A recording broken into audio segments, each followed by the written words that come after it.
Good morning. Today I want to talk to you about the precipice of breakthrough.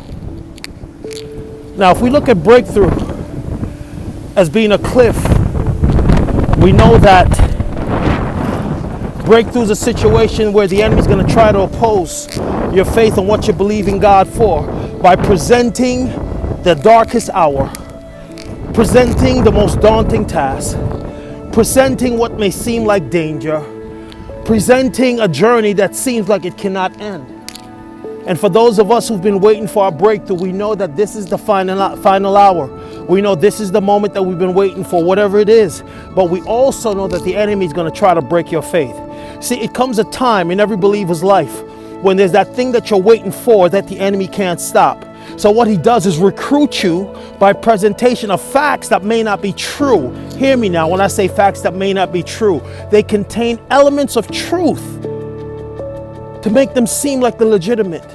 But God is saying, if you would just continue to trust me, if you would just hold on, if you would just stay the course, if you would just not faint, I am able to do exceedingly abundantly more than I could ever ask, that you can never ask or think. I'm speaking to myself. For what we're believing God for is impossible in the eyes of humanity. The things that we're believing God for should not happen, does not happen unless God is involved. You got to understand something.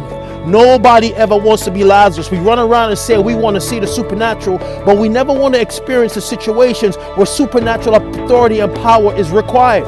Everyone wants to see the dead raised, but no one wants to be the dead person that has to be raised, because in order to be raised from the dead, you must die. So no one ever wants to be Lazarus, but I'm here to tell you today, yea, though we walk through the valley of shadow of death, there is no escape of walking through the valley and the shadow of death. You must go through. But the key is the things that we learn, how our faith is reinforced when we've gone through and get to the end and watch God do his mighty work. I'm encouraging you. Do not give up. Do not become the second witness in your destruction. Let God work his plan, his perfect will in your life. I guarantee you, you will not be disappointed. God is waiting for you to hold on. The journey has a certain length. You got to get to the end of the road and able to see the salvation of God. The children of Israel had to get to the Red Sea after journeying to see the Egyptians that were behind them be destroyed for good. Sometimes we got to get to the Jordan River to understand what seems like an embankment or what seems like a hurdle is just an opportunity for God to express his creative prowess in his supernatural way of doing things. God wants to expose you to the supernatural in a regular fashion, in a regular manner, so you are never looking at your situations like they're too daunting for you. Well, yeah, they may be too daunting for you, but not for God. Be encouraged this morning. God bless you all.